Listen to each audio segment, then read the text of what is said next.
Okay, thank you, Chair. We're live on YouTube, so I'll hand over to you. Thank you very much.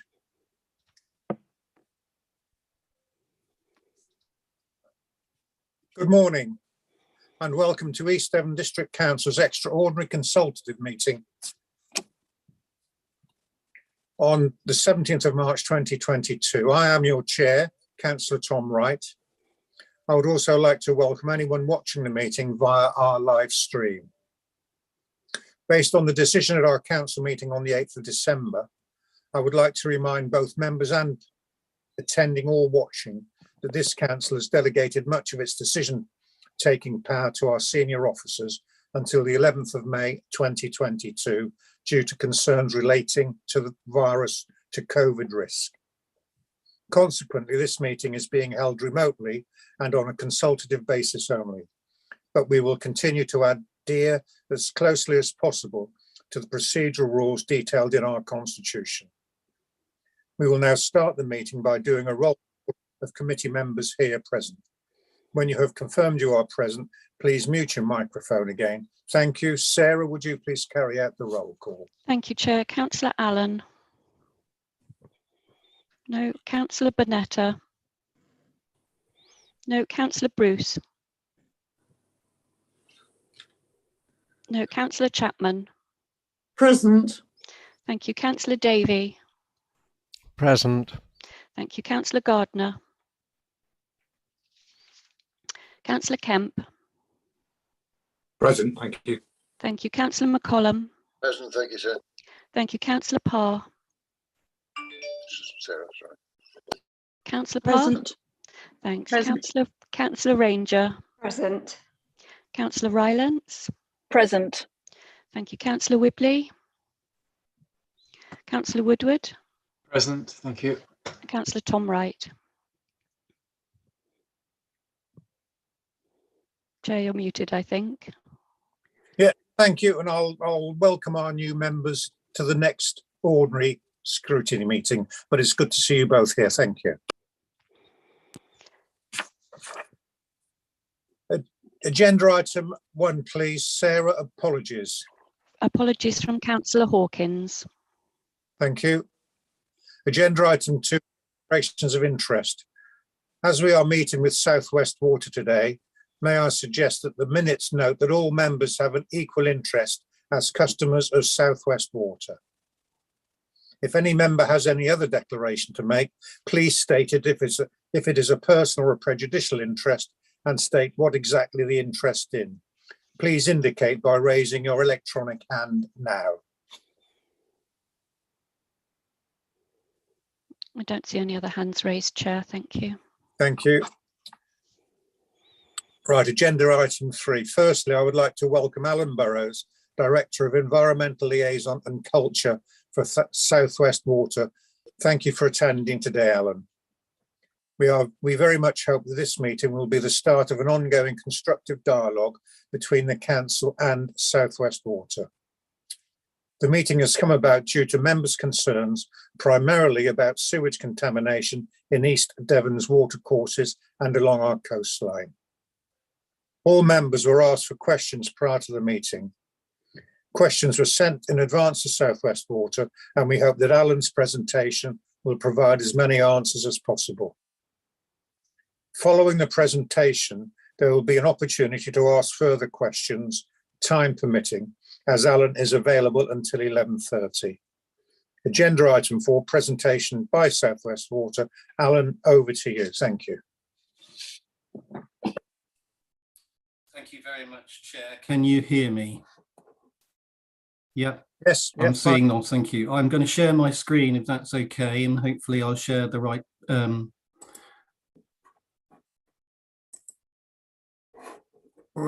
one. So bear with me. Hopefully this will work. Can you see that there? Yeah. Yes. That's Brilliant. fine. That's Thank fine. you. Okay, thank you ever so much. So I'll just talk a little. What I'll do is I'll take you through a presentation. I'll tell you a little bit about me. I will apologise. I've just come back from COVID. I've been off for 3 or 4 days, so I may need to pause every now and again to take a drink. So apologies for that. Then I'll go through those questions that were raised prior to the meeting, which I hope will answer many of the questions that you've got. Any subsequent questions I'll then answer where I can, where I am unable to, because I just don't have the information in my head at this time. If we can make a note of those, whoever's taking the notes of the meeting, then I'll make sure, Sarah, I'll make sure that they get taken back into South West Water and we will respond accordingly. So hopefully that will make sense. And apologies again, if my internet goes wrong, it's not my fault. All of my family are COVID ridden at the moment and they're all working from home in various rooms in the house. So hopefully that won't be the case.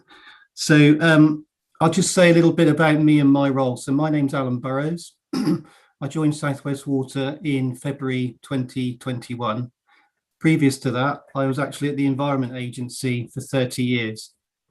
I worked in the Environment Agency in a variety of roles: environmental regulation, environmental enforcement, environmental waste crime, working with the police on significant waste crime issues. I also used to work in the Bristol head office and London head office, and I was responsible for major incident planning and response, and been involved in a number of major incidents over the last 15 to 20 years, starting from foot and mouth all the way up to the flooding in Somerset in 2012, Cumbria floods in the east, and the East Coast floods in England as well. So my background and my values centre around the environment. The next thing I just wanted to say is a little bit about my presentation. I'm going to quickly give a summary of the work we're doing across the region. Then I'm going to look at a little bit more detail around the topic of water quality, something I know has been high on the public agenda over the last 12 to 18 months. Then I'm going to go through those questions that you've posed ahead of this meeting, and hopefully I can answer those as well as I can do. And then I'll go on to those sorts of things that we're going to be doing for the future, maybe some key messages as well. So hopefully that all makes sense. I'm hoping now I can press that slide. That slide's come on next. So a little bit about South West Water. Our reach is now extended beyond South West Water. We also have responsibilities for the Isles of Scilly. Pennon Group as well also has responsibilities across into Bournemouth, and more recently the acquisition of Bristol Water. But today I'm just going to be talking about the role of South West Water. Some few stats and facts for you just to be aware of. Now, we got 2 million customers in the region. We got 19,000 kilometres of sewerage network in our region. That's a lot to maintain. We're also investing £300 million a year in improving that infrastructure as well. Sorry, there's lots of beeping. Is that me? No. Okay. No, sorry about no, that. just people joining us, Maris. Okay, sorry, thank you. It just put me off a little bit. And we've also got a programme of customer and community engagement as well, which we continue to do across the region. But I think more importantly, we're also supporting the growth within the region. 500 apprenticeships we've got. I'm leading on a programme of bringing in 100 graduates into South West Water, as well as joining the Kickstarters programme as well. So there's a lot of resourcing that's coming in and upskilling within the business. Talk about our promise, you know, our journey. We are on a journey to net zero, as many other organisations are, and our plan to be net zero by 2030, which means we're going to have to do things differently. We're decarbonising our fleet. We're switching from fossil fuels to low carbon alternatives, and we're looking at greener ways to undertake our business. And I'll explain a little bit more about that in a while. So in terms of water quality, I mean, I'm a Bute boy. I come from Cornwall. I come from North Cornwall, and I remember the times when I used to go swimming out in the sea in Bute at Crooklets, and then seeing what a mess it was, and coming home with earaches and throat infections, etc., etc. I know that South West Water's made a significant investment called Clean Sweep over the past years. And I can say for the first time ever, the Environment Agency has assessed all 148 beaches within South West Water's region as passing the standards for bathing water quality. First time ever that's happened, and that includes beaches within East Devon as well. The next thing is I want to talk about the monitoring and the work that we're doing to improve our understanding of the environment. People talk a lot about storm overflows, combined sewer overflows, etc., etc. We're on track to monitor all of those by 2023. My team specifically look at all of the data that comes in from those. And currently, we have monitoring at 75% of those locations in South West Water. We already share that data with our partners, and every year we have to provide an annual return to the Environment Agency on our performance of our storm overflows. That response will be shared on our South West Water website at the beginning of April. It's just been sent into the Environment Agency. They do an audit of it. Once they've done an audit of it, we can then publish that on our website. Along with that, we intend to supplement that with some information, an information booklet, which will also go alongside that to explain what that data is saying. In addition to that, we're also wanting to make what's called a step change, a real significant change in what we do. So the first key message, I think, for me today is that we are planning to reduce our impact on river water quality by 1/3 by 2025. That's not long ago. That's not long away. That's just kind of 3 years away. And that's a significant step change.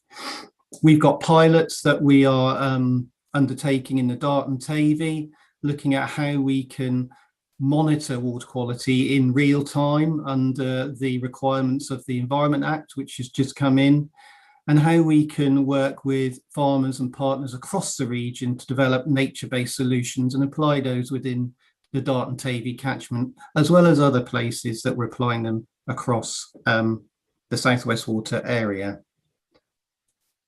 So a little bit about storm overflows. I mean, they are a necessity. The reason why we have them is because we have an aging system where we have both surface water and sewage going into the same network. And, you know, I'm hopefully, I'm not teaching everybody to suck eggs here, but the reasons why we have them is to stop internal sewage flooding happening. So when the system does get overloaded during periods of heavy rainfall, there is an opportunity for that system to release that. And it does, unfortunately, release that to the environment. Our aim is to reduce that impact over time by separating surface water from the sewage system in those places at high risk, increasing capacity in storm tanks in other locations, putting in nature-based solutions, etc., in other locations. So there is a significant piece of work that we're doing in order to reduce the impact of storm overflows. However, I think we do need to recognise there is an increase in the demand on the network. Population in the Southwest has increased by 20% in the last 30 years.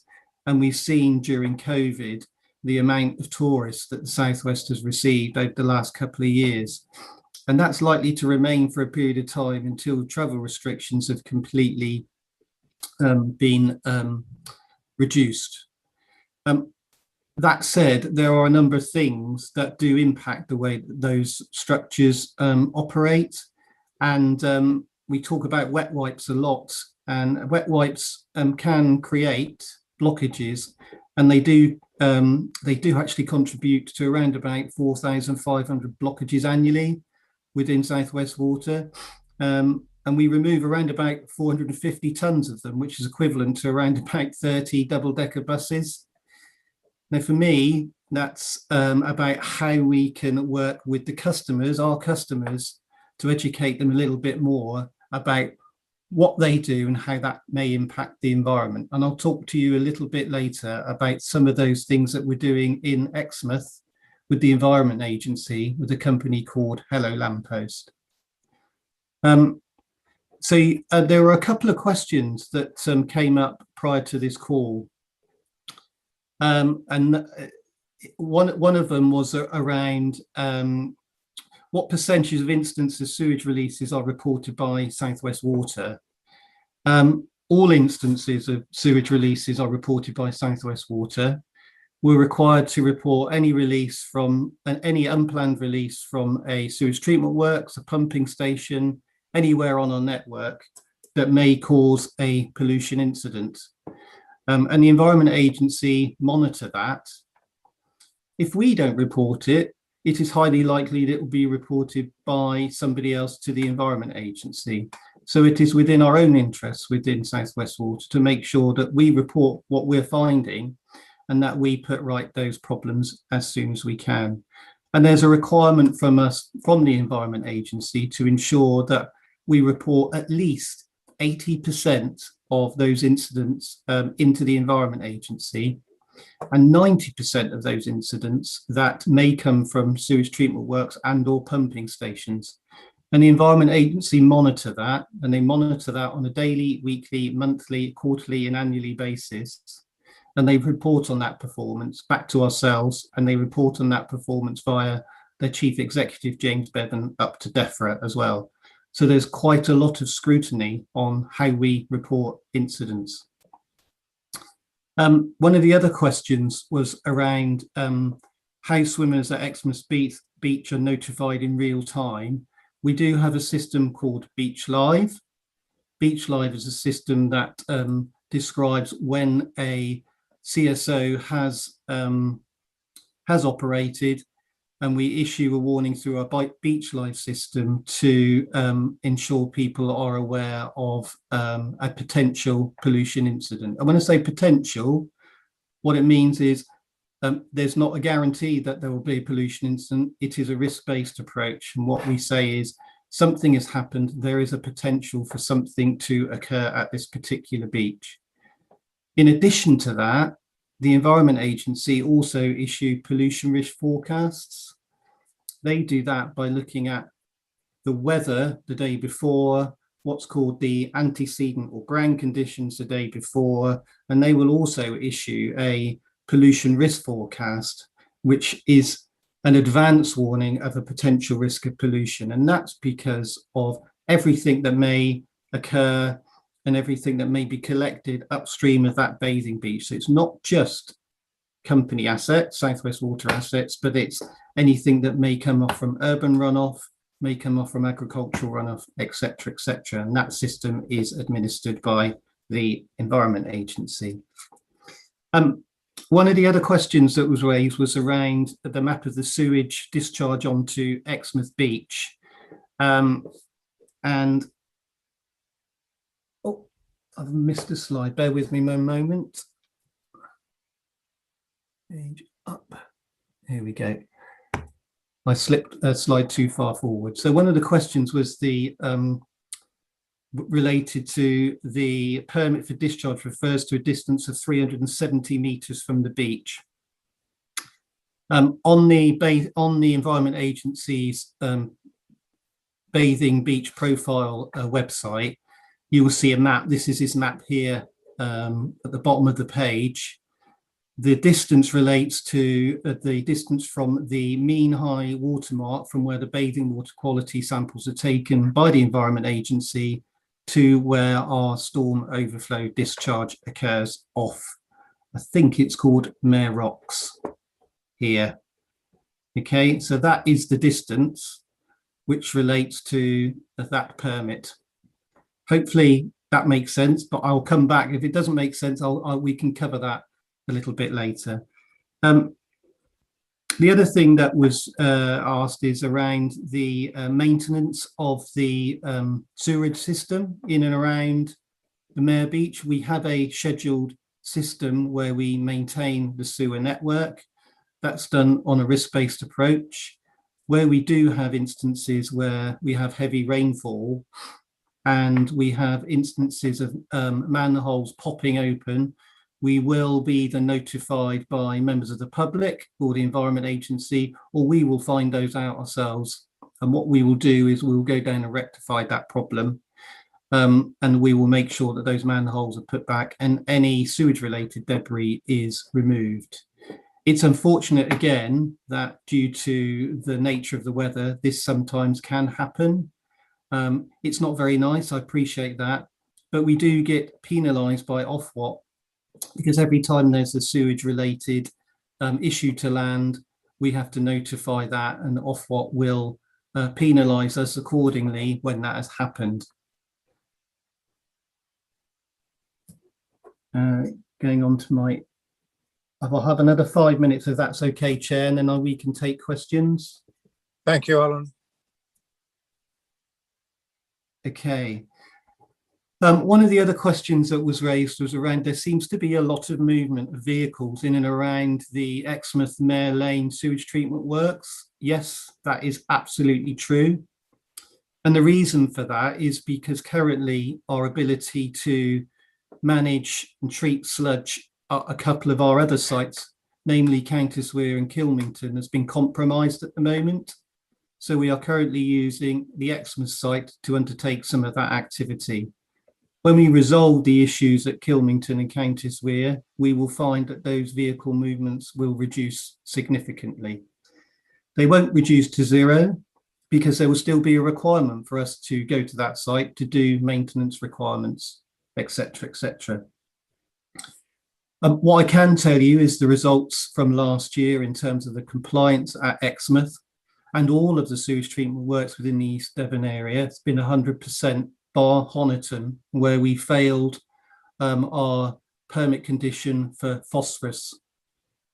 Everywhere else within the East Devon District Council area was compliant. Again, there is an audit of all of that. It's not what we just say, it's what the Environment Agency then audits us on, and therefore there is a quality assurance process in place. Hopefully that all makes sense. The next thing in terms of capacity and investment, etc., in Exmouth itself, we are undertaking some work to do some surface water separation. And why is that important? It's important, as I mentioned earlier on, to separate surface water from sewage so that we can create more capacity in our sewerage system to move that sewage to the treatment works and treat it at the required rate. We're also undertaking some rising main replacements as a £2.5 million project to do some works there as well. And then finally, I think I was just going to talk about the planning applications. Currently, the South West Water or no water and sewage company can deny access to the system. It's not part of the planning system. So we have to take account of local plans or strategic plans in order to build capacity into our system and sewerage network in order to ensure that we can anticipate any increased demand. Where necessary as well, it's not just about creating and building more capacity, it's also about promoting nature-based sources as well. So sustainable urban drainage, ensuring that new developments separate surface water from sewage, etc., so we can minimise that impact on the environment. And I know that there is a location in East Devon on the River Axe. The River Axe is a special area of conservation. And I think it's either Devon County Council's or East Devon District Council's plan that takes into account some of the issues that Natural England have raised on the River Axe as a result of increased nutrients in the River Axe. And what I can say is that only yesterday we did announce some increased funding in order to address those nutrient issues within the River Axe, as we have done for the River Camel, which is another area, special area of conservation in Cornwall. But I suppose finally, though, we can do many things, but we can't do it alone. South West Water can build systems, it can create treatment works, but ultimately those treatment works are built to receive certain things. And those certain things aren't armchairs, they're not bricks, they're not wet wipes, etc., which is surprising what we find in our sewerage network. The main thing is to love your loo. We've had a campaign going on for a number of years, And what we continue to promote is the 3 Ps: pee, poo, and paper. That's what we should be receiving, and that's what we should be treating. If everybody did that, we would remove 4,500 blockages a year, because we wouldn't have wet wipes blocking it. We wouldn't have fog. We wouldn't have oils and greases blocking up the network as well, which can create those instances where the storm overflows operate at the wrong time.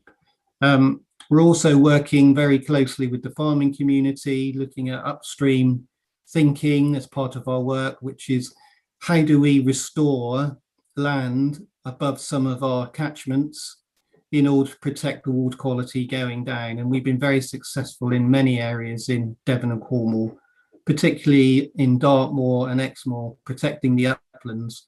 That protects the water quality. It increases the availability of water through water quality, and it can also reduce flooding as well. So there are many things that we are also doing that isn't building something out of concrete. And finally, what I would say is thank you for inviting me along today to talk about this. I know sewage in any river isn't what anybody likes. I am an environmentalist at heart. I've grown up in Devon and Cornwall. I've seen what can be done when people put their mind to it. South West Water really does want to make a step change, and we really are committed to reducing the impact on river water quality by a third by 2025. I'll stop there. Chair, can I hand back over to you, if that's okay? Thank you, Alan. Yes, we'll now have questions, but I would just remind councillors, it's not a debate, it's an opportunity for you to ask questions. And please bear in mind the aims of this, the 3 aims or the 3 main purposes of this meeting are set up at the top of page 3 on the agenda. But I would, I suppose, not abuse, but use my chairman's prerogative just to raise an issue that concerns me. In fact, I can see Budley Beach from where I'm sitting now. And I am a swimmer. And I'm aware that our beaches now, I know the bathing water season is May till October.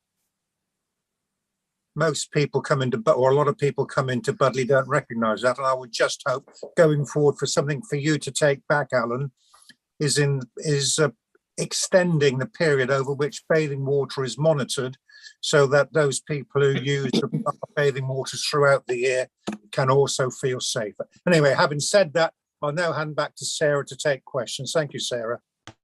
Chair, do you wish to take questions from Scrutiny Committee members first? Yes, please. I know that's a departure from normal procedure. Thank you. Please. I'm okay. What are the questions? They'll be asking questions that other members might be asking anyway. Thank you. Yes, thank you. Okay, so Councillor Bonetta, please. Thank you very much, Chair. Just a very quick question. First of all, thank you very much, Alan, for delivering this Q&A. It's really interesting to sort of hear these facts and find out what's going on. I speak kind of, I suppose, as a Honiton member, but also as a Honiton Town Councillor here. So I'm looking at the River Trust website now as we speak. And I don't know what the figures really are, but I can see 2 figures here. One saying that the Honiton sewage treatment work spilled 16 times in 2020 for 148 hours, but there's another figure here that says 137 times, sorry, for 2,500 hours. So obviously there's a massive sort of disparity between the different figures. So I was wondering whether you could give some insight into how it's being recorded and whether and which figures are more accurate. Also, I know this is deviating very slightly from the agenda and from the main focus, but you mentioned that Honiton broke its phosphorus levels, its permit for phosphorus levels. Obviously linking in with the quite large amount of spillages that have been recorded in Honiton. I was wondering whether you could let me know and let committee know what mitigations are being taken to make sure that this doesn't happen again and this is being rectified. Thank you. Yeah, okay, thank you, Councillor Bonetta. So I'll answer the first question. Why is there a difference in the figures? I I believe the figures are different because they're monitoring two separate things. One will be a combined sewer overflow, one may be an emergency overflow. So that's why the figures would be different in that instance. So they're possibly measuring two separate things. I'm not looking at the website at the moment, so I can't exactly see what you are seeing. But what I will say is where we have monitors in place, we report those spills. And we recently had an external audit done by an international expert on storm overflows, and he verified our process for reporting back to the Environment Agency and back to Ofwat as well. In terms of the number of hours, I think we need to be careful in terms of what does that mean. There may be a spill of, let's say, 300 hours, but that spill may be a trickle. It may be less than a litre a second. It may be a litre every other second, but it is a spill. One of the things that we need to understand better is to look at volume rather than the spill length, because volume will be the thing that we can then understand and how that has an impact on environmental quality. And I believe that's part of the conversation that's coming through in the Environment Act. How can you actually monitor volume as opposed to spill length? Because spill length in its own right actually doesn't mean anything other than you had a trickle, or you may have had thousands and thousands of cumex going into the river at any one point in time. Now, we're trying to look at the technology to try and do that, but it's an incredibly difficult technology. And we're working with Exeter University and CREW, which is the Centre for Resilience and Environmental Waste and Water Management, where we got a £25 million programme working with them to build a centre of excellence to do some of this innovative research to see if we can resolve some of those issues. Your other question, I think, related to phosphate and the impacts from Honiton. Again, the limits at Honiton are really tight. So it's probably a matter of just tweaking the treatment processes rather than doing anything significant. The reason why they're tight is because phosphate can have an impact on the ecology within that receiving watercourse. But any instance where we have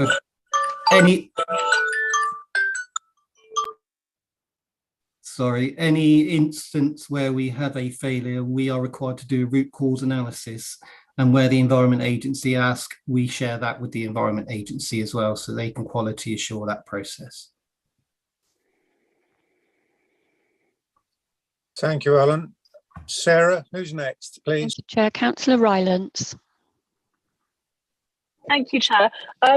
Thank you very much for your presentation, Mr. Burrows. I really hope that we can all agree, South West Water included, that no amount of sewage in any watercourse or in the sea is a good amount. And there's no acceptable level of sewage. I did have two separate questions for you. And the first one is, what's your programme of works going forward for separating out stormwater from foul sewage, bearing in mind that with climate change, we can expect increasing levels of extreme weather, and therefore maybe more water washing into the sewage and increasing numbers of sewage spills. And my second question is, I know that you're not a statutory consultee in planning applications, but can you tell me at what point you find out about large-scale planned development and whether it's possible to feed into the process and whether you are consulted informally? Thank you. So I'll answer your first question first in terms of what are we doing to improve the situation going forward. As I mentioned earlier on, the first thing we need to do is actually stop it getting into the system. So any new development needs to have surface water separation. That's got to be a number one. Any new development must have that. And that must form part of the planning conditions on any new development, even if it's an extension to a house through building regs control. Anything needs to ensure that it doesn't go into that sewage system. That will reduce any further volume. The next thing we need to do is look at other nature-based solutions. So in other words, slowing the flow where we can do, where we cannot separate. But ultimately, where we believe separation is the right thing to do, and we do need to go into a particular area to separate, we will look at that, and we will look at mechanisms to do that. If that's not possible, then we will need to build additional storage, and that storage will enable us to collect that rainfall and sewage until a point where it stopped raining and we can pump it back into the system for treatment. So there are a number of options, and they will all be different depending on the circumstances. I can't answer specifically what's going to happen within the East Devon District Council area. I don't have that knowledge to that detail in my head, but if there's any specific questions that you may have about future investment in a particular area, if you could let the note taker know, then I can take that away and we can make sure we can answer that on your behalf. The other question, sorry, could you just remind me again? The other question was? It was about at what point you're able to feed into the planning process on new developments. I see that you're not a statutory consultee, but at what point do you become aware of planned large developments? Yeah, so we have a team, a development planning team, that are constantly scanning the strategic plans, local plans, to see what's happening, and we look at whether or not there is any implication for capacity issues within any of our systems or sewage treatment works. We do build capacity into those sewage treatment works as well. We can also be required by the Environment Agency to have our consents tightened or our permit limits tightened where there is an increase in flow, and that's in order to protect the receiving watercourse. So we're not a statutory consultee, but we are constantly scanning the local planning requirements to make sure that the capacity in our systems are what they need to be, and where they aren't, we will build that into our business planning periodic review process. Thank you. Sarah, who's next? Thank you. Councillor Parr. Thank you. And I really wanted to ask, please, would you circulate your presentation, which was extremely interesting. Thank you very much. And I'm looking at your performance indicators on your website, and I must say that website was an absolute treasure trove. I've never really looked at it, and I do hope, I wish, I don't know what, you could perhaps publicize it more, because it really is very helpful. And looking at your target reliable wastewater service, I think this goes back to what a lot of the questions have been about. And you've got 4 out of 6 of your 1920 targets met. Obviously, you refer there to your customers relying on you removing and disposing wastewater, but you've, I think, mentioned quite a few of the things you might be doing to improve that, because if you don't dispose of it, we get these problems and spills everywhere. And the final thing, if you can add to what you've said about how you're going to improve that. Otherwise, could I please be on the list for you to send back information about future investment in Collerton, because we have a very shaky sewage system, 1930s, and we are expecting 72 houses to be built in the near future. Thank you. Thank you, Councillor Parr. Yes, we will. If we make a note of that question, we can certainly answer that. I mean, as I mentioned earlier on, all of our sewage treatment works within the East Devon District Council area have complied with their permits, bar Honiton for phosphorus, which is really, really good. I'm really pleased that you've said there's a plethora of information and data there. I think as we move forward, society will want to have access to this data. We've talked about citizen science. You know, there may be things in that data that even ourselves as technical experts haven't yet seen in terms of patterns. And I think the more we release that and enable others to look at it, the more joined up science thinking that we can do to help us all make an improvement in the future. Sarah, can I just interrupt you? I don't know how many more committee members are. But Councillor Rangers is waiting to speak, and then we're into non-committee members. What I'd like to do, actually, we'll go to the members of the public first, because committee members and councillors will have machinery to get at questions answered separately, which isn't afforded to members of the public. So after the two you mentioned, if we could then go to the two members of the public and then throw it open to other councillors. Thank you, Sarah. Thank you. So if we could have Vicki Whitworth, please. Hello there. I'm Vicki Whitworth. I'm from Chardstock Eco Group. Alan, thank you very much for your talk, and I'd appreciate a copy of your slides as well. My question, the report by John Cozzens, we KN2 Catchment Regulatory Project Report in 2019, and the subsequent Triple Axe Management Plan 2021 to 26, identified the River Axe and its catchment rivers as being in poor condition. As a result, the River Axe catchment has seen the start of remedial work to address the problems.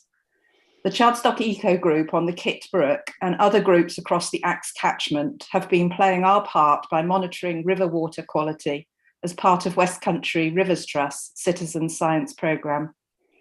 There are many South West Water sewage treatment plants on the Axe and its catchment rivers. Regardless of whether it is legal or not to do so, continuing to discharge sewage into these rivers is not playing your part in addressing the problems. So my question is, what is South West Water doing in the Axe catchment to stop discharging sewage into the Axe and its tributaries? And how long is this going to take? Thank you. Yeah, thank you ever so much. And I think the designations under N2K and the designation of the SAC and the issues related to nutrient enrichment on the River Axe are very, very similar to those on the River Camel in Cornwall. And we will be working with the planning authority to ensure what we can do in order to resolve those issues. It isn't just about South West Water doing something. Nutrient enrichment can come from a variety of sources, including agriculture. But that doesn't mean that we don't want to play our part, and we will be playing our part in reducing that. Some of it may be through capital improvements. Some of it may actually be through nature-based solutions. So how can we offset some of those issues and also help the farming community? So we've actually, only yesterday, Susan Davey, our chief exec, made an announcement of a £10 million improvement scheme for both the River Camel and the River Axe special areas of conservation to help reduce the impacts of nutrients within those two catchment systems. And that's for two reasons. Firstly, to enable growth to be unlocked where growth needs to be unlocked, but also to improve the environment. Natural England have quite rightly designated those for specific species and habitat, and it's our role as society and as a company as well to ensure that we can do everything to maintain and improve that habitat. So that announcement from Susan Davey yesterday was very timely, because I think she said that we would be committing £10 million across those two catchments to help reduce nutrient impacts.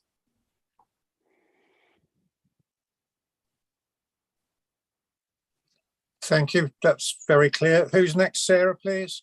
The next public speaker and the last one is Jeff Crawford, please. Welcome, Mr. Crawford. You have 3 minutes. Thank you. Hi, thank you, Chair. Thank you, councillors, for your time and for bringing South West Water to this meeting. And Alan, thank you for your presentation. I'm outside. I hope you can hear me okay. I can see you're at Xmas. I can see just down from the RNLI building. Yeah, I'm actually stood at the end of the combined sewage overflow pipe. I'll come to that shortly. The reason that we're here today is because of two types of pollution. But actually, there's two types of pollution. One is the obvious one of sewage discharges, and the other one is the pollution caused by the vast numbers of tankers that South West Water use to tanker sewage around the region. And as you've stated previously, though brushed over the figures, in 2020 there were 3,088 HGV movements, tankers and fertiliser removal HGVs, to Mere Lane sewage treatment works, which causes a vast amount of diesel pollution, road noise, foul smells, damage to the road services, which we're all really aware of in South Devon. And I think that this one issue of tankering sewage, nearly all of the sewage from the region, specifically to Exmouth, not just a bit of it, which is what you stated, but nearly all of it to Exmouth to be treated, is just being brushed over. And then aside from bringing these vast amounts of sewage to Exmouth, the storm sewage overflow pipe that I'm stood on top of in 2020 discharged 62 times for 850 hours. The one on Sandy Bay discharged 59 times for 849 hours, and 1,027 discharges happened on the River Exe in 2020. You say that you're completely compliant, but actually you have your own internal investigations going on with AMP7s on these two storm sewage overflows. There is a shellfish bed which runs the length of the River Exe, and these are designated bathing waters. The pipe that I'm stood on top of, it's 2 hours from low tide and it's completely exposed. I swim in the sea most mornings, and I've realised that there's a back eddy here, and it doesn't matter if the tide is coming in or going out, the sewage comes in, because the back eddy brings the sewage, even when the tide's going out, to the beach. And this pipe is 125 metres long, not 385 metres, because the sampling point is in the middle of the road. It isn't on the beach. So I have been working on this for 2 years, water samples, quantity of vehicles, sewage discharges. And I continually get, what does Greta Thunberg call it? Blah, blah, blah. The speaker that was on just before me said that no amount of sewage discharge is acceptable. And that's where you should start as a basis. My full questions were in the agenda with lots of statistics. I mean, I've tried to keep it to a bare minimum, but with lots of statistics. And I don't want to repeat those questions here, because in some way you've sort of touched on them, but you certainly haven't answered them. Thank you for your time. Alan, if I can come back to you, there were some specific points there made about the length, the difference in the length of the outfall. Perhaps those specific points you could answer to us later, and we will undertake to get them to Mr. Whitworth. That might be the way to proceed. Thank you. Would you like me to respond, Chair, to a couple of points? Yes, I'm conscious of the fact that we've got only 13 minutes left. Yeah, I will be very quick. Apologies, Mr. Crawford, for not answering them specifically. I know there's some questions around ordnance, height of the sewage pipe above ordnance date, and we don't have that in the permit. That's not a permit requirement, so that's why we don't hold it. The distance that's quoted is an Environment Agency distance. That's not our distance, and that's quoted on the basis of the storm sewer overflow to the point at which they transact out for the bathing water quality sampling.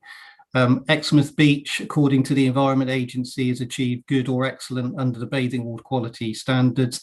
That's not my statistic. That is their statistic.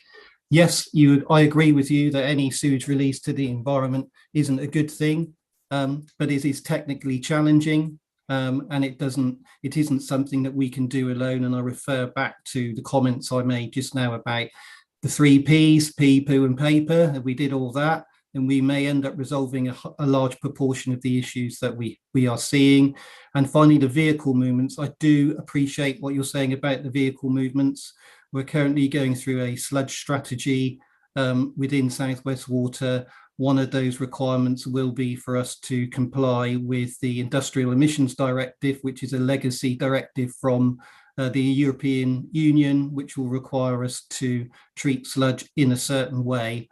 That will mean at some point, and I cannot guarantee the date because I don't have the figure in my head. Hopefully you can still hear me because you've paused on my screen. Yeah, you can still hear me. Great, thank you. We will be able to resolve those issues in due course. I would like to say it'll all be done by a certain date. I can't give you that figure at the moment. Happy to have a conversation afterwards if you would like. Chair. Thank you. Is that the end of, if we finish with public speakers, if we can now throw it open to other members of the council, Sarah? We just have 10 minutes left, so please keep the questions brief. Thank you. Councillor Ranger, please. Thank you. So I'm going to sneak in 3 questions. Do you happen to know how your pollution incidents performance compares with other companies? My second question, they're not quite related.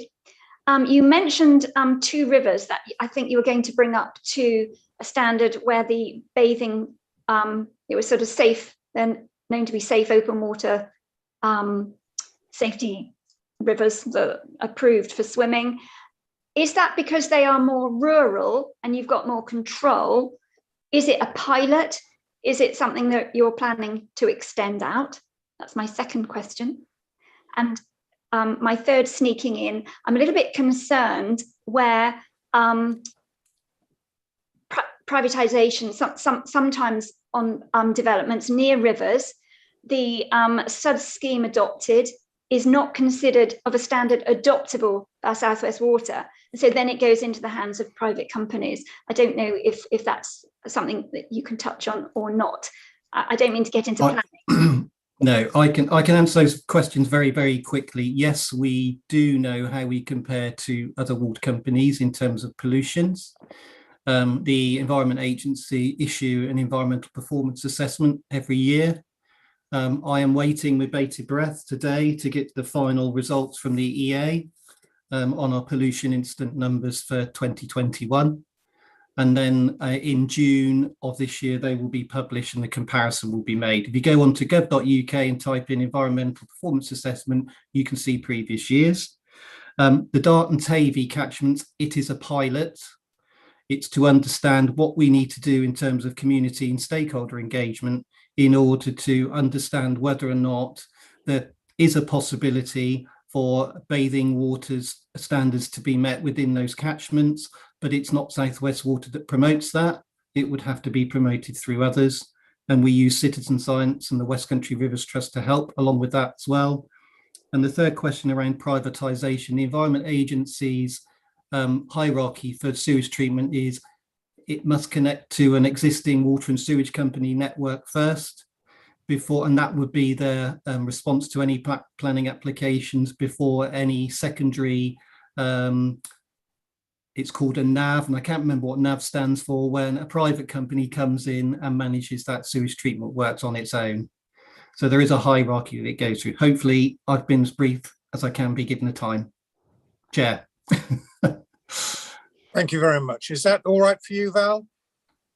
Thank you. I don't want to hog the meeting. Thank you so much. Thank you very much.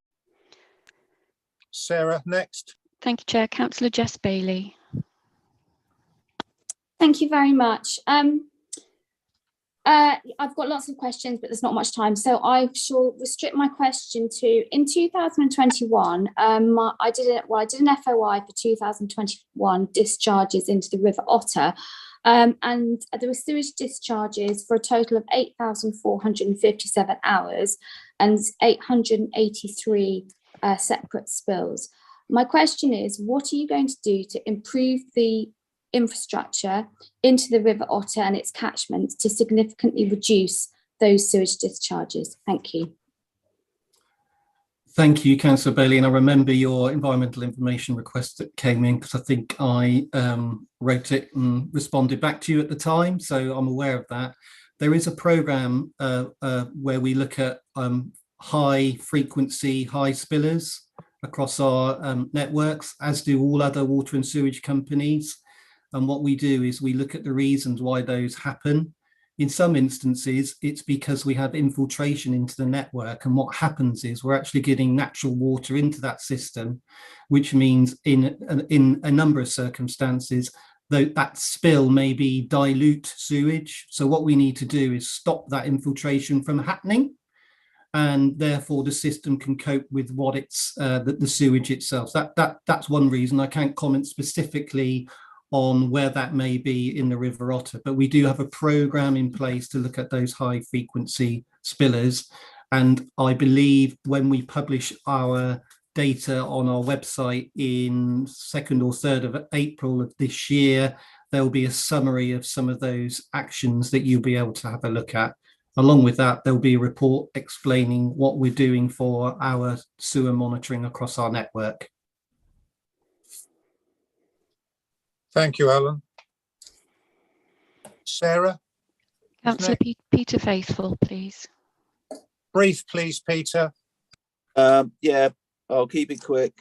How is South West Water dealing with surface water from the older houses where the old downpipe feeds straight into the sewer? At what point is sewage capacity? What's the maximum? Is it 75% you declare it's sort of at full capacity, or 90% or whatever? And to what extent is highways drainage the responsibility of South West Water? In terms of removing downpipes into the system, oh gosh, I think that's going to be a never-ending thing. I don't think there's a time scale to that, to be honest. I would be lying to say that we'll be looking at everything. That's something that needs to be looked at in the longer term. I don't know how many houses there are in the UK, but that is something that would need to be looked at. And you need to look at the cost benefit of it. Would it provide you with the benefit that you actually need? Would it provide you with the impact reduction that you would need? In terms of the capacity of our network and sewers, yes, we continue to monitor that. We have what's called flow compliance monitoring, which looks at the amount of flow going into a treatment works and along a system. Where that's being or close to exceeding, we look at the reasons why, and then we would make an investment decision based on that. And subsequent to that, the Environment Agency would look at the impacts of all of our treatment works. And if they believe that we're causing something that needs to be resolved, they can tighten the limits on our sewage treatment works. So I'm being as brief as I can, Chair. I'm looking at the time. Good. I think we've got room for one more question, Sarah, haven't we? Councillor Howe has his hand up next. Thank you. I hope you've revisited your threat to keep us here for an hour, Mike. I'll try. Right, Mr. Burrows, thank you for coming and thank you for your presentation. I'm just going to take it up one level because we've talked a lot about water or sewage outflows into rivers, and I want to talk about sewage outflows into villages, the cutting off of communities for not being able to use their toilets for weeks on end because of the inability of Blue Ball Pumping Station in particular to cope with storm surges. Now, obviously, Blue Ball Pumping Station connected to Cliss St Mary, we're at the bottom of the tree. Next up is Hunnison Cliss Pumping Station. And then above that is Cranbrook and all the new development up there that is only a quarter so far built. Your system cannot cope now. It hasn't coped for 15, 20 years. It gets worse every year. And although you're doing flow monitoring now, the upsurges of sewage into the streets in our village and then down into the drains that lead straight into the River Clist are just beyond belief.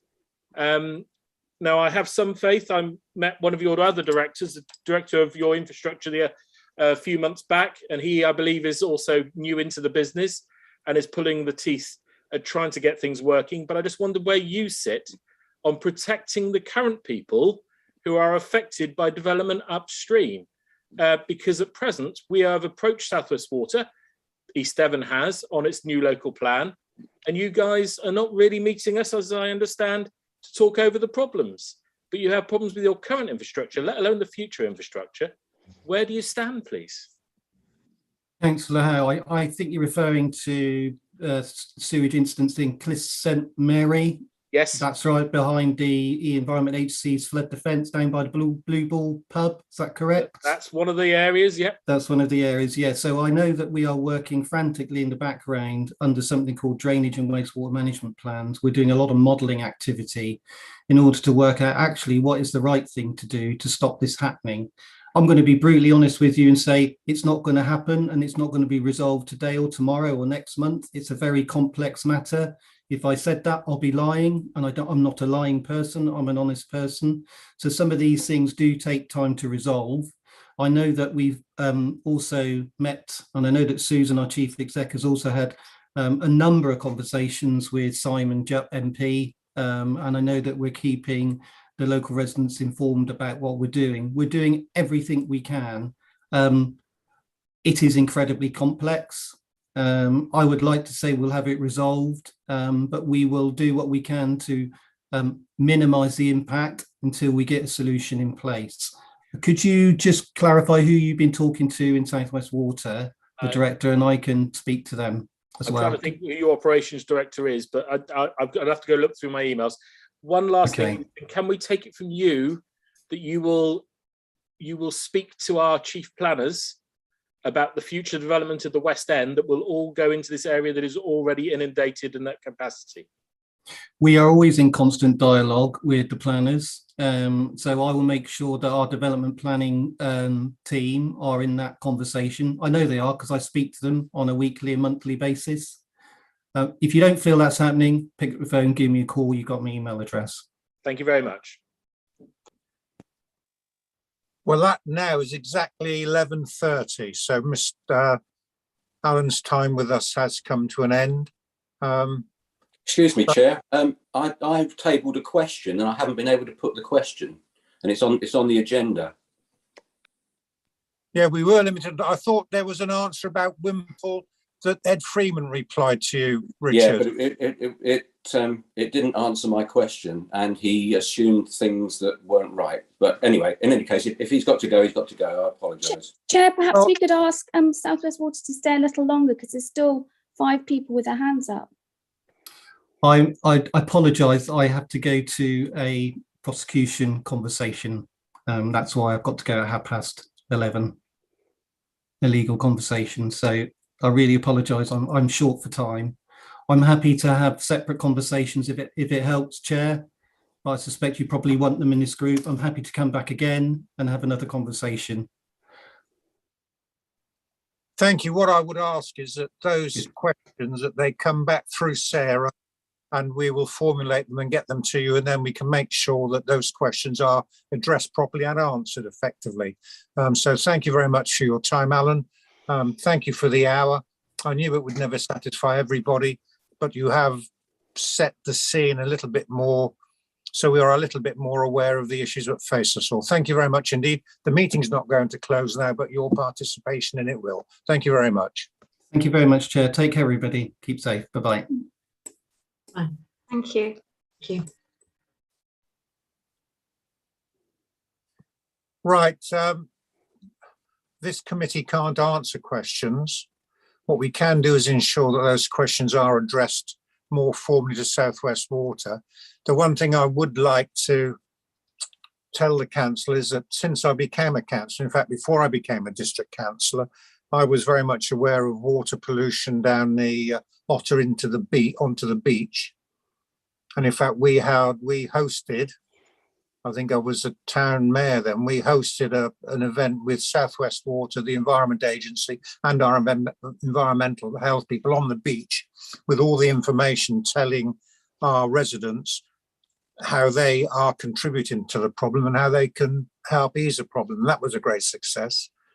And another point on some of the pollutants, we did identify, Environment Agency carried out inspections up the River Otter by locating and isolating where the sources of sewage came from.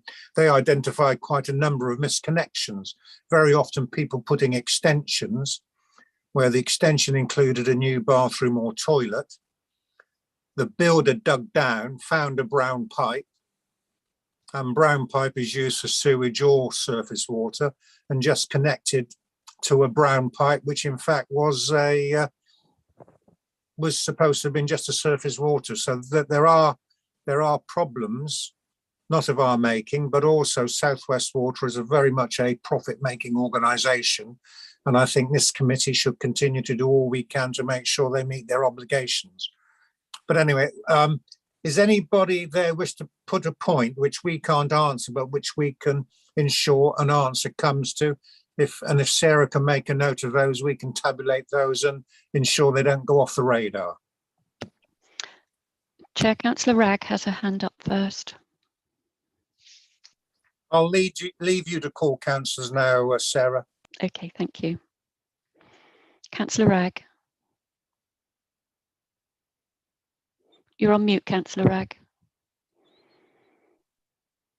I think she's missing for a moment, Sarah. Oh, okay, thank you. We'll go to Councillor Moulding then, please. Yes, thank you, Sarah. The Alan Burrows talked about the River Axe, and obviously I'm pleased that there is going to be a sum of £10 million between the River Camel and the River Axe to reduce the impacts of nutrients. I wondered what sort of measures would be taken through the use of that amount of funding. But also with regard to the River Axe, we know that any future development, and there's likely to be quite a bit of development in Axminster and the Axe Valley, and I wondered what sort of measures of mitigation would be required from developers towards the improvements to the River Axe and the reduction of nutrients.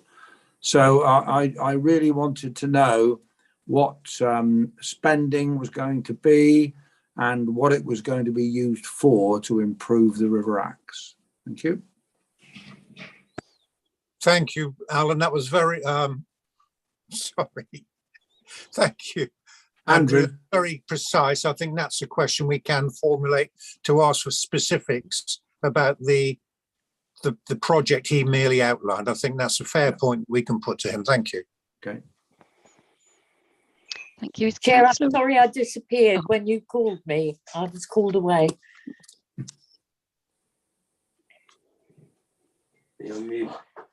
No. You wanted to put something on. Yes, first of all, declaring interest, personal interest. Southwest Water gave me a Pure Service Award for working with them for many, many years. That's the reason I'm here now on this council. I know you're not a statutory consultee, but you are a statutory undertaker. But he's not here, Irene. He's not here. He's gone. Oh, right. Well, I'll make a point then. Very often,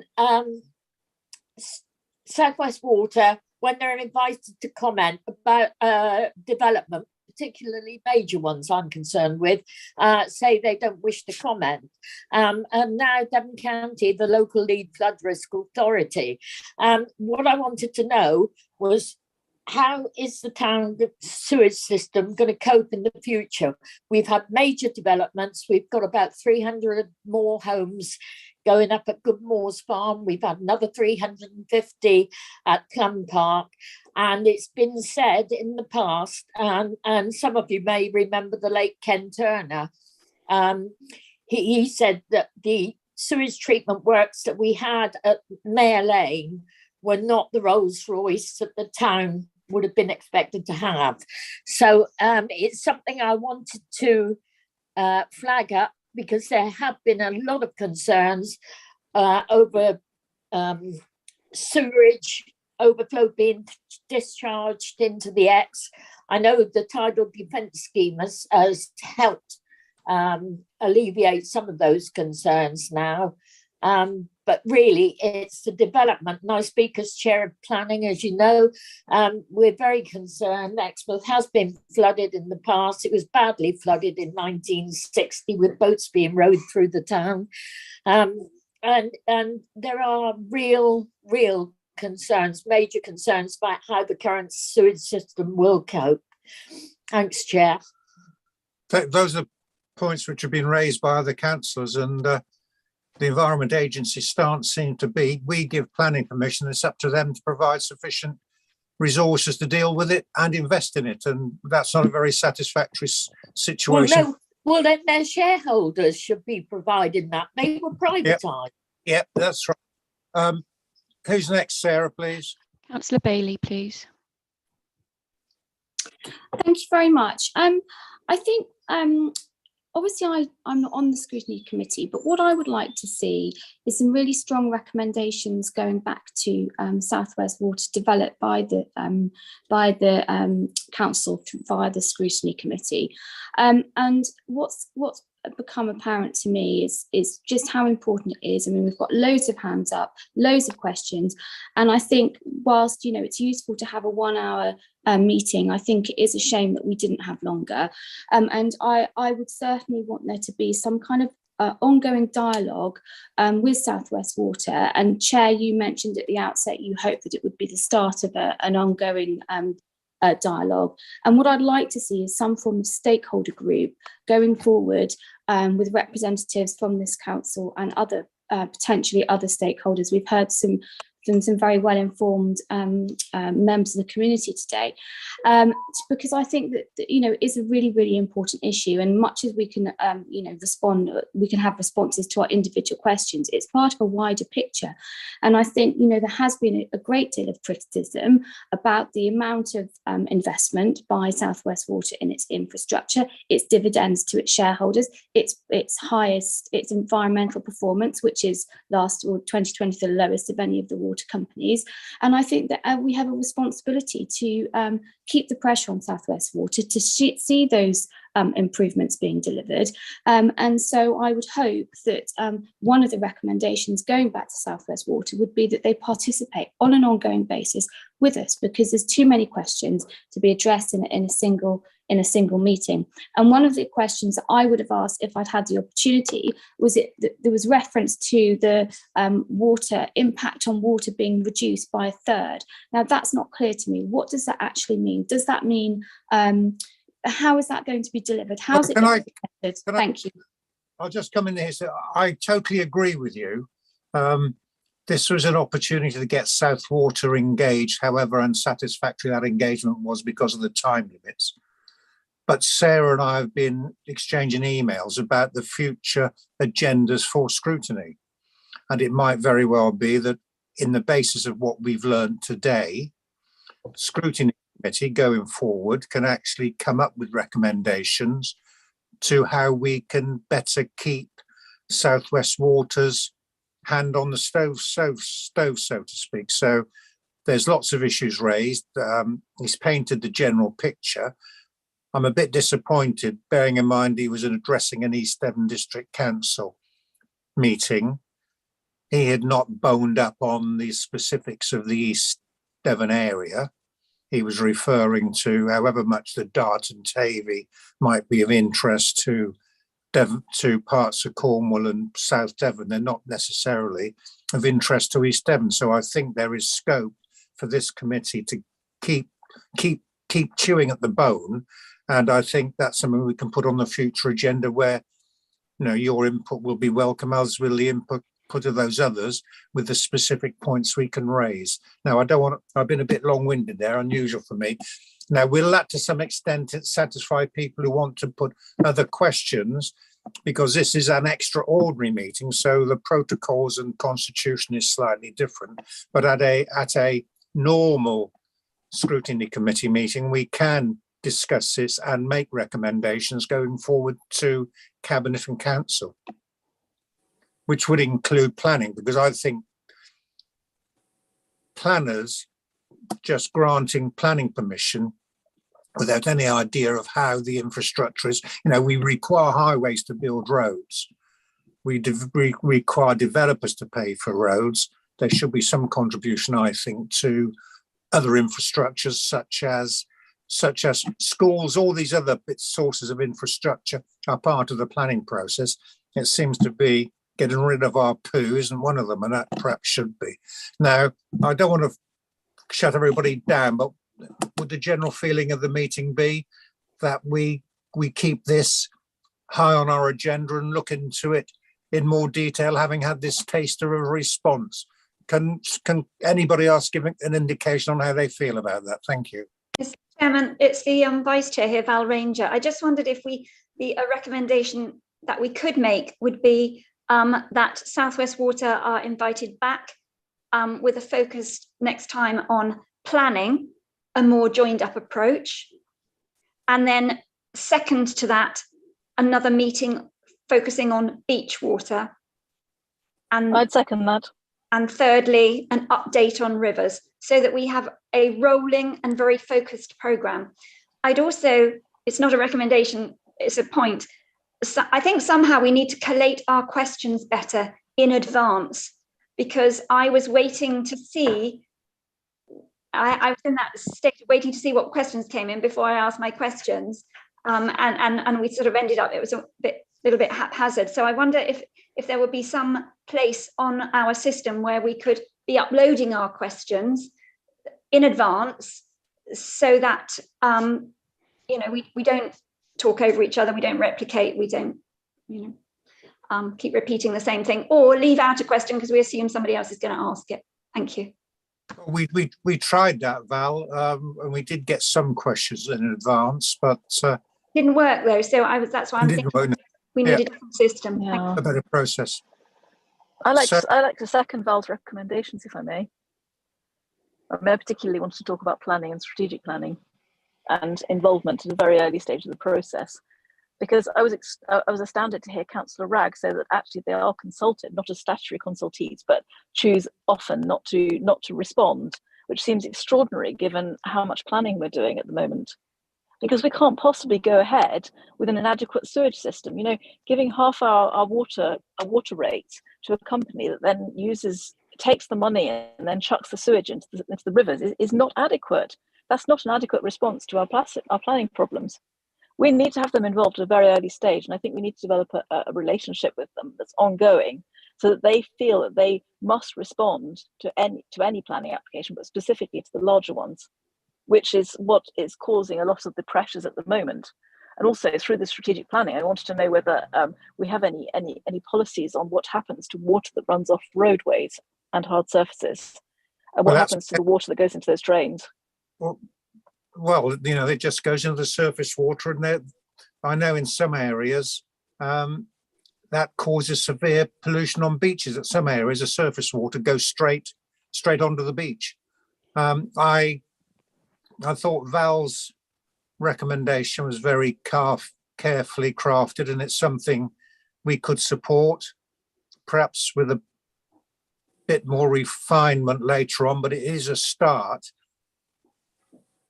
Because the other thing that we didn't say, but can be said, that these new developments, South West Water are the monopoly, so they are taking the fees, the water charges, the sewage charges from these new developments.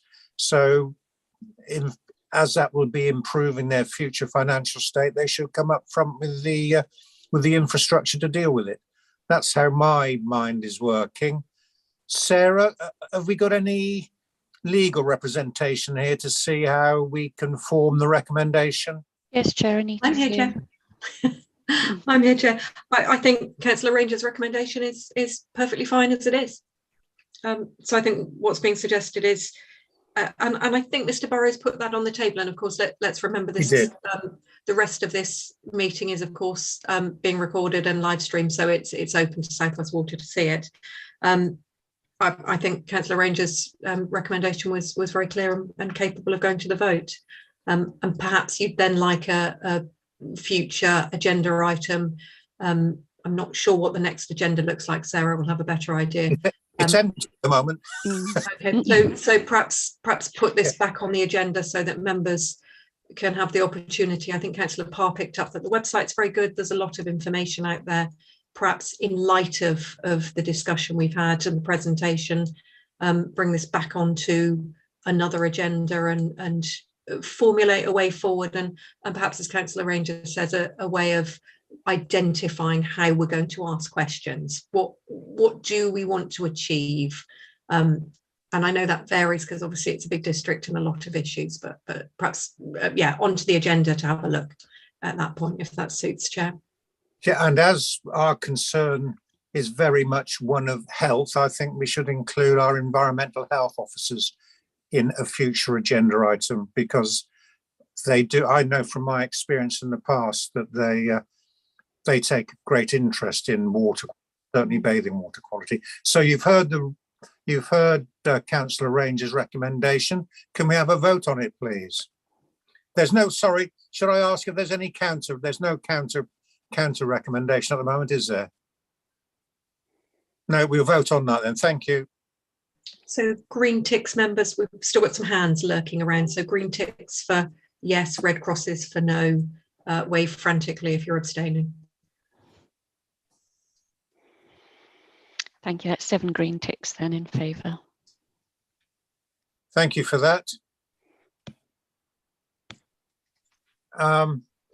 Now we can hear further comments now, but what I'd rather have is people think about it, email me, my deputy, or Sarah, and so we can have more of a structure, more of an idea how we should go with this at our next.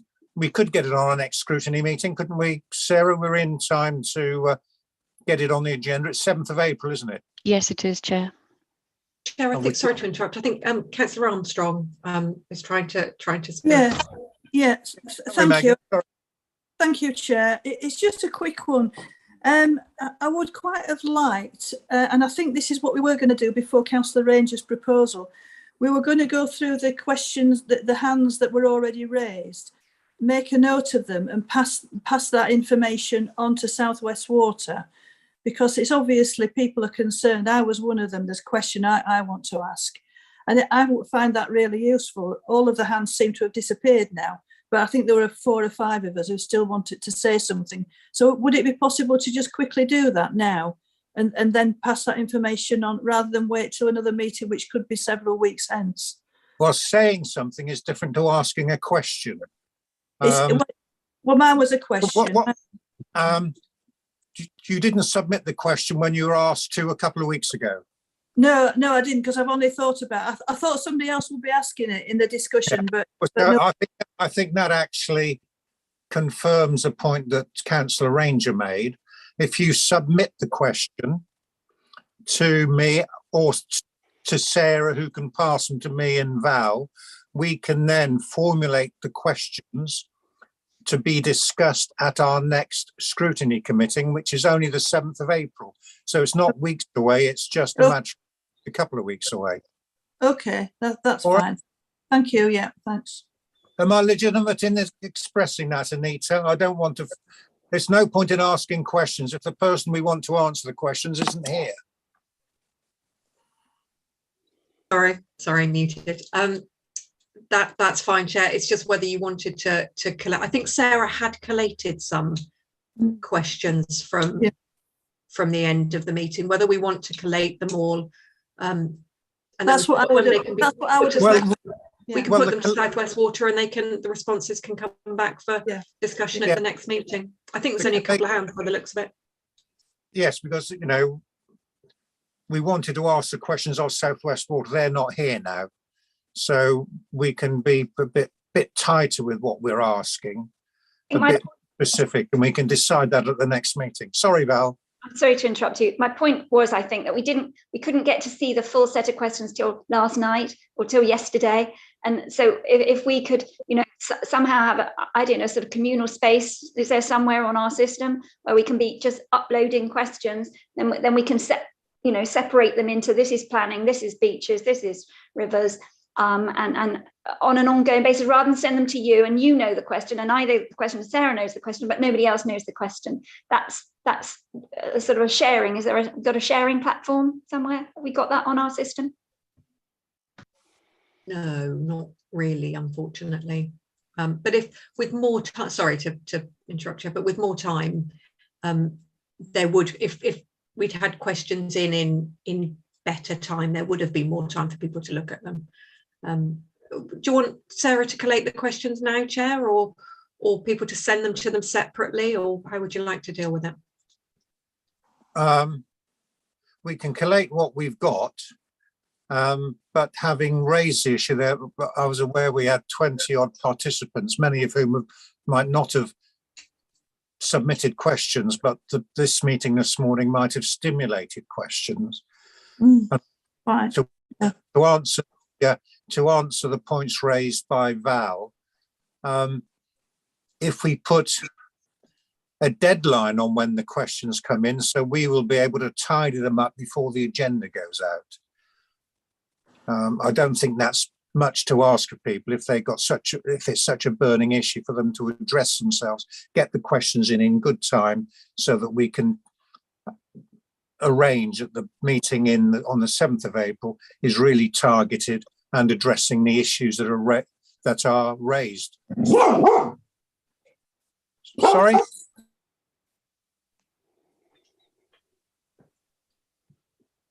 Was that someone barking or someone coughing? It was my dog. Sorry about that. I still tells you that. My dog, really. I've a little dog, and he's got quite a quite a whimsy yap compared to that. Sarah, are you comfortable with what we're trying to set out to do? Yes, Chair, thank you. And if I could just reiterate that if there's a deadline for questions, it greatly assists in us being able to help members if they submit questions by the deadline.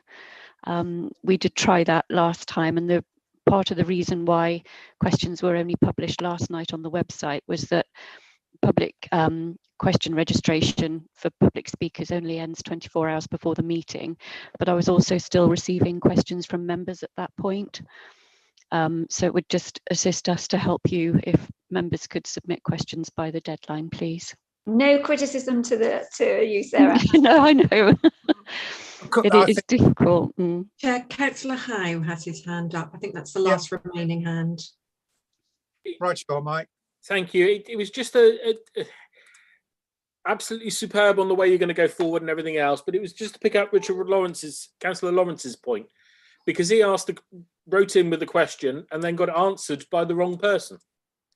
He didn't want the correct question he asked answered by Mr. Freeman. He wanted it answered by South West Water. And that was the point he was trying to make earlier on, was very much that, you know, it's not about what we do, although we have some control over it. It's about what South West Water do, you know, with development, not us, shall we say. Or it's a chicken and egg, isn't it? One way or the other, but both are on the table and we need to sort it out. But it was very much that.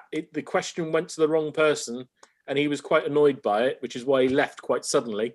But nevertheless, as I say, we just need any questions that is submitted to you guys, and I think it's a brilliant way of doing it, goes to both sides. If you're going to keep it internally, it also needs to go externally, shall we say, to South West Water. But it was just that. I just needed to pick that up. Thank you. Thanks, Mike. And it seems to me that the pressure needs to go on government to change the planning regulations, which make South West Water a statutory consultee, so they must come forward if plans are submitted, how they are going to deal with the result of those plannings, those developments, which might be something else we can put on the agenda, or we could make that recommendation as a result of our next meeting for council to put that pressure on government. Well, we've got 3 MPs. There's certainly one of them. We are constantly holding his feet to the fire on South West Water at present anyway, and he's actually very supportive. So, you know, we need to get the other 2 maybe on side as well. Perhaps you should be holding his feet to something cold, wet and smelly instead of the fire, Michael. The fire might be too comfortable. Depends how close you get to the fire with it, I'll tell you. Anita, if I can, our constitution cannot be changed, so we cannot restrict members of the public by giving them an enforced deadline for submitting questions, can we? Not really, and I suspect we wouldn't want to, but those questions can then be put subsequently. We could have a cut-off date for questions that go to that. If we're going to request a series of meetings, we can manage what goes to one meeting, and have a sensible response to that. And those questions can go subsequently for written responses if South West Water are willing to do that. Yes, and if we can get someone from Environmental Health, Ed Freeman. Ed's here, Chair. I mean at the next meeting. Andrew Ennis. Andrew, and I think Alison Ferrero were here earlier. So the recommendation is to arrange this next meeting. I think that meeting, bearing in mind the breadth of the discussions, that item will be sufficient for one meeting. So I think that's the way forward. And are there any more hands up, Sarah, or can I now? There are still 3 hands up from Councillor Armstrong, Councillor Bailey and Councillor Parr. Just those 3, please, and then we can adjourn for lunch. Thank you. Oh, thank you, Chair. it's just to go back, and I know I'm reliving old ground here because we've decided what we're doing, but it just seems a shame that if Sarah started to take answer, the questions from the people who are here now, and I'm one of them, who've been waiting for about half an hour to speak. It's a bit shame if those people can't just say what they want to say now, so that they'll add it to Sarah's list, and that's something right. Megan, phrase your question now, and Sarah will record it. Thank you very much. Okay, it's just a quick one, and it may not seem as if it's important. It was just about the ex-estuary and its various wildlife national and international designations. So I wanted to ask, is this area included in the water testing system? And what harm, if any, can be done to wildlife if the tests are not at acceptable levels? That's all I wanted to ask. And he may have covered it elsewhere, but I don't remember him specifically saying about the ex-estuary. Well, I think I have a bit of, not an expert advice, but that question is one for the Environment Agency, because it's the Environment Agency who decide where bathing water testing takes place. Right. They manage it. So that is a question for the Environment Agency. But wouldn't any sewage be likely to go into that area? That's what I'm saying. It might be, but your question is there bathing water testing in the ex-estuary? The people who answer that are bathing water. It's for the wildlife. It's for the birds and the fish. You use the word bathing water, but I didn't. No, I didn't mention bathing. The question, the testing of the waters is the Environment Agencies. That's where we have but we can put that question to them.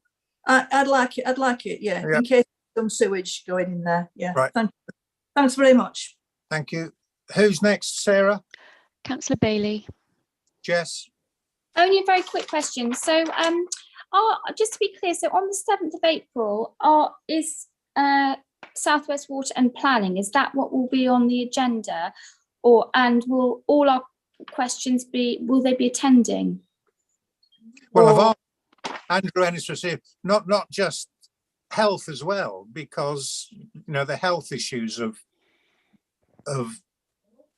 the health issues on bathers, but also the health issues on things like the mussel farm.